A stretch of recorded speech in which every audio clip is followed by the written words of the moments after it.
Hi everybody, it's Jama Malmy, and today I'm going to be scrapbooking some fun fall photos from a corn maze and pumpkin patch and apple orchard from last year.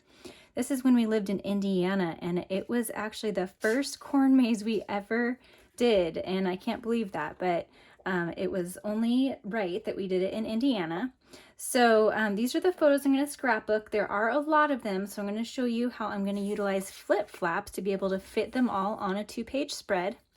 I'm using the Pumpkin Spice Scrapbooking Workshop, and I love these workshops because it already has 3 pre-designed 2-page layouts for you. And it comes with some exclusive papers, embellishment packs, die cuts, and everything that you need to create these really pretty projects. So I just wanted to show you real quick what comes in the kit. You do get placeholders for your photos if you're going to be scrapbooking as a gift or just don't know what photos you're going to use yet. Or sometimes I'll use these as a border around my photos and just cut them a little bit smaller than 3x3. It also comes with these wood stickers, which are incredible, and we will be using these today. So there is a release paper on the back, but it's still a little bit sticky around the edges. But when you use these, you want to punch the whole shape out first and then take the release paper off. But these are really fun. It's real wood, it's veneer, so it's very thin, but it is very, very sticky, so you just want to be sure that you know exactly where you're going to put it before you stick it down.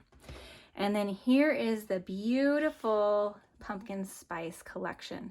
So here is the sticker sheet that comes with the collection. You can get the paper pack and sticker sheet on their own if you don't want to get the whole scrapbook kit, but the scrapbook kit is such a great value and makes your scrapbooking come together so easily. So just giving you a quick look at each of the papers that come in that paper pack. Really beautiful colors. Isn't this one just gorgeous? I love those pumpkins. And then these are the exclusive die cuts that come with the scrapbooking kit. And so the instructions will walk you through how to use them. But these all pop out very easily. You can see they're just kind of popping out right now. They come out super easy. And they're labeled really clearly. So project 3, you've got this line even. So you know these leaves are for project 3. Over here, this is for project 2, if you're going to follow the layouts exactly as designed. Now, I tend to kind of do my own thing, and that's what I'll be doing today. We even have favorite or favorite with the U, so that our Canadian and Australasian markets have the correct spelling. So this is the base pages for the layout that we are going to put together today. They are one-sided because they're designed to just be the base pages, and these are exclusive just in this kit. That's the paper. There's always 2 papers that are exclusive to each kit. And then you get the cardstock that you need to complete the layouts as well. So there's these cardstock colors. This color is Harbour, and it is new, and it is one of my very favorite. It has quickly become a favorite. It's like a deep, deep blue, but it can be kind of gray, kind of green. It's a great neutral, great one to add to your collection. There is also a coordinating cardstock pack that is available for the Pumpkin Spice collection and all of Close to My Heart's other collections if you wanted to get all of the coordinated cardstock colors. But this is what you need to complete the layouts that are shown here. So this is what I'm going to be going by today, but I'm not going to be doing it exactly as designed. I have different size photos, different orientation photos, and so I'm going to use it as a guide, but I'm going to show you how flexible these are to work with the photos that you have. So let's go ahead and get started. I'm going to start out by bringing in 2 Versamats. This helps me keep everything nice and tidy and in frame for you on the video, but it also helps me line things up that I need to because there's a ruler down all the sides and the top and bottom. I'm putting just a little bit of adhesive in a few spots on the back to make sure that it stays in place, and then that will easily rub off when I'm all finished, and then we can go ahead and get started. So I'm going to start off by punching out all of these die cuts. There's lots of leaves and then the little acorns. You can see that they pop out really easily. I also wanted to show you that the guide has cutting guides.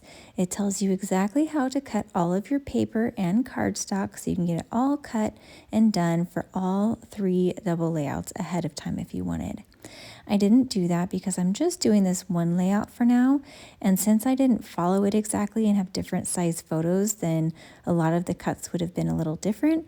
So I just eyeballed it as I went, looking at the pictures in the guide as I scrapbooked and sort of just cutting them to fit my photos.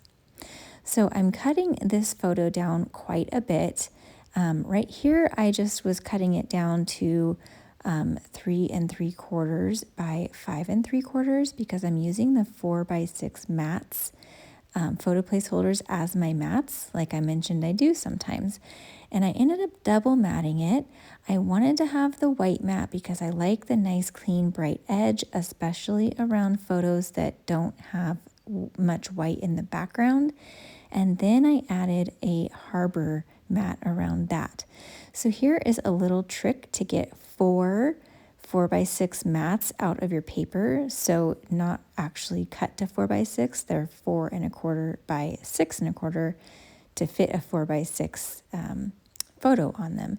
So if you keep turning your cardstock, this also works for 5x7 by the way, keep turning your cardstock and cut all the way around on all 4 sides at 4 1/4 inches, and then turn it the other way, and I'm measuring from the top and then measuring the 6 1/4 inches. And so that is the best way to get 4 mats out of your 12x12 paper.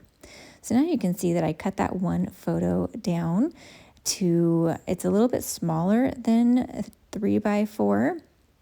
I think it's actually 2.5 by 3.5. And I used that center piece of the Harbour cardstock that was left over, but you can see there was a little bit of corner that didn't get covered, but that's okay because I'm just going to go ahead and cover that with some leaves. So you'll never even know. So I used that whole sheet just about of Harbour cardstock, and I just had 4 of the little wings, those 4 strips left. Now this polka dot paper, I really like how they used it in this layout. I put it in different spots, but I used the same concept of just adding those strips along some of the photos, and it brings in all of those colors that are in the paper pack. So I really like that. It has little dots of Harbour. And then I inked around every single leaf, so I just showed a few of them, but I'm using my little ink dauber, which gives me a lot of control as I ink, and did all the leaves and around all of the photo mats. Now here, I'm just cutting off the zip strip, which is the manufacturing strip from these 2 pieces of paper, and those are going to go down along the bottom of the layout to help anchor everything, and that was from the pre-designed layouts, and I really liked that. So now here you can see kind of the comparison. The Harbour mat is not in the original design. I added that, and I liked that it helped bring out my photos. I thought it helped my photos stand out a little bit more because there was so much of the kind of orangey colors that the Harbour really helps the photos stand out more this way. Now I'm adding all of the leaves. There's lots of die cut leaves, and I actually had a couple left over. I didn't use them all. And I'm paying attention as I add them because you can see that cluster on the left, the stripes underneath it are lighter, and on the right, the stripes underneath it are darker. So I'm putting more bright leaves that will stand out more on the light side, and then on the darker side I'm doing lighter leaves that will pop more off of the dark background. So I sort of paid attention to the original design, but because I changed the placement a little bit of these clusters, I had to rearrange where some of the leaves go. And I'm mixing in some of those wood veneer leaves with the paper die cut leaves. And then I'm covering the center of each of those clusters with the acorns.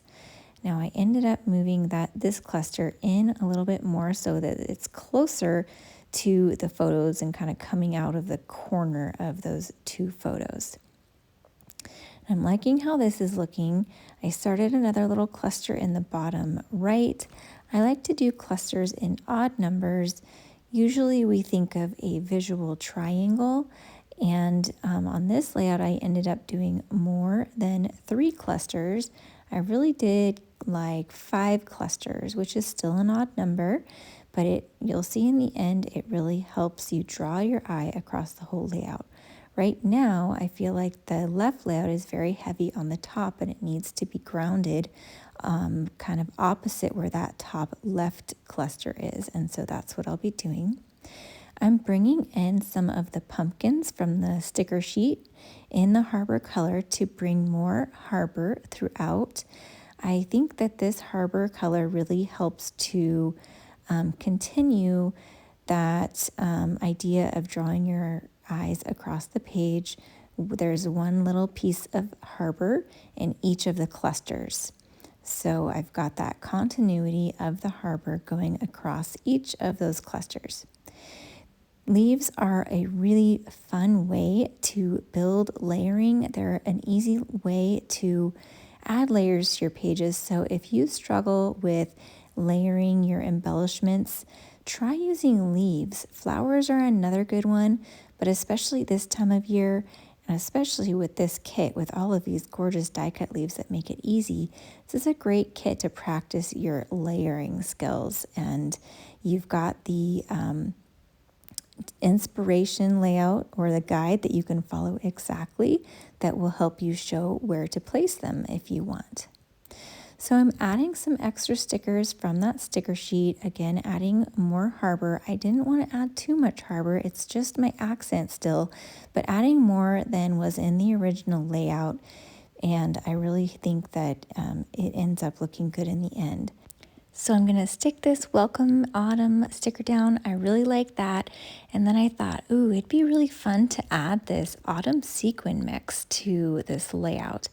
I grabbed some of these silver leaves and stuck one into each of the clusters, again adding that continuity across the page in each cluster, and then also some of those kind of orangey golden sequins around as well.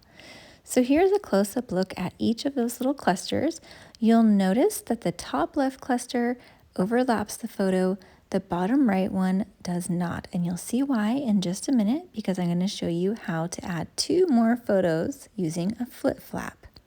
This is super easy, and here are the 2 photos I'm going to add. And first, I'm going to put my page right into the page protector.